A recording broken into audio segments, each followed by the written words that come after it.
on nous a menti. Lorsqu'on nous a parlé de l'Afrique, on nous a menti.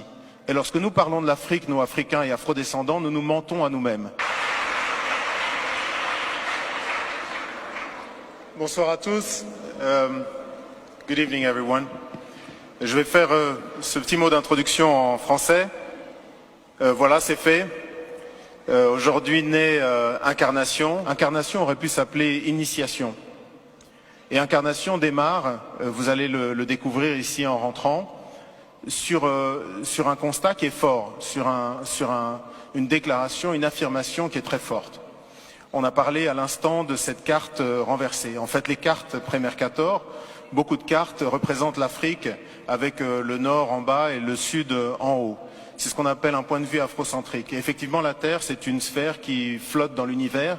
Et dans l'univers, il n'y a pas de haut et il n'y a pas de bas. Et moi, je considère effectivement que ce n'est pas anodin le fait qu'on ait choisi que l'Europe soit en haut et l'Afrique soit en bas. Deuxièmement, Mercator, ce géographe de la Renaissance, a décidé, pour essayer de développer et aider les lignes maritimes, donc en faire des lignes droites, décidé de projeter ce qui est un globe en 2 dimensions sur une carte. C'est les cartes qu'on utilise toujours aujourd'hui. Et le problème, c'est que mathématiquement, quand vous faites ça, vous devez choisir un point de référence. Le point de référence détermine en fait quelle partie sera la mieux représentée ou la plus grandement représentée et laquelle souffrira. Et moi, j'ai appris, comme certainement vous tous ici, que l'Europe avait une proportion qui était presque comparable à l'Afrique, ou en tout cas une partie de l'Afrique. La réalité, lorsqu'on regarde en termes de superficie et de kilomètres carrés, l'Afrique peut abriter la Chine, l'Inde, l'Amérique du Nord, l'entièreté de l'Europe de l'Est, plus quelques autres pays. Et donc le premier statement qu'on affirme avec beaucoup de force avec Handel, c'est « on nous a menti ». Lorsqu'on nous a parlé de l'Afrique, on nous a menti. Et lorsque nous parlons de l'Afrique, nous, Africains et Afrodescendants, nous nous mentons à nous-mêmes. Et je voudrais, dans ces petites clés, vous donner quelques éléments. La première clé que je voudrais vous donner, c'est ma réaction il y a quelques temps. J'étais en train de passer du temps avec mes enfants et je regardais la télévision.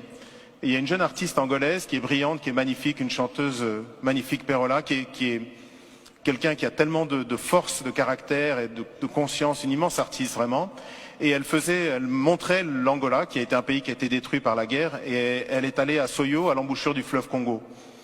Et à Soyo, à l'embouchure du fleuve Congo, il y a une pierre sur laquelle Diego Cao, donc un explorateur portugais, a marqué donc des inscriptions pour dire qu'il était arrivé là, en 1482, donc 10 ans avant que Christophe Colomb n'atteigne les rives de l'Amérique du Nord.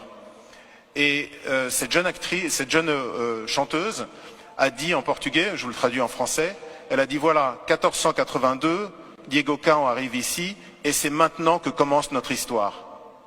Et j'ai sauté sur place, j'étais vraiment saisi en me disant mais comment est-ce que cette femme qui est une artiste tellement consciente, tellement belle, comment est-ce qu'elle peut penser que notre histoire a commencé le jour où un blanc a posé le regard sur un noir? Et ça, de même que la carte, ça n'est pas quelque chose d'anodin. À un moment là où l'Afrique est obligée de se projeter dans le 21e siècle, à un moment là elle est toujours un réservoir de croissance pour le monde entier et d'enrichissement à part pour l'Afrique elle-même, je pense qu'il faut effectivement que nous, les Africains et les Afrodescendants, mais également, c'est un fait qui s'établit pour le monde entier, que nous arrivions à réfléchir sur à quel point nous sommes orphelins de l'Afrique. Vous savez, ce concept de mémoire fantôme, lorsqu'on vous ampute une jambe par exemple, vous avez une démangeaison où l'orteil vous gratte, mais il vous gratte terriblement et vous êtes absolument persuadé que c'est votre orteil, même si vous savez que vous n'avez plus d'orteil. Et ben c'est un peu ça le sentiment que beaucoup d'Africains finalement ressentent par rapport à l'Afrique, c'est cette espèce de douleur de mémoire fantôme. Et aujourd'hui, cette exposition essaye d'adresser cette question-là. Réapprenons, nous, les Africains, mais aussi tous les gens qui ont un intérêt par rapport à ce continent, à nous regarder. Désapprenons ce que l'œuvre coloniale nous a imposé, qui est un regard décalé vis-à-vis de nous-mêmes et de notre histoire, un regard exotisant, et apprenons à nous recélébrer.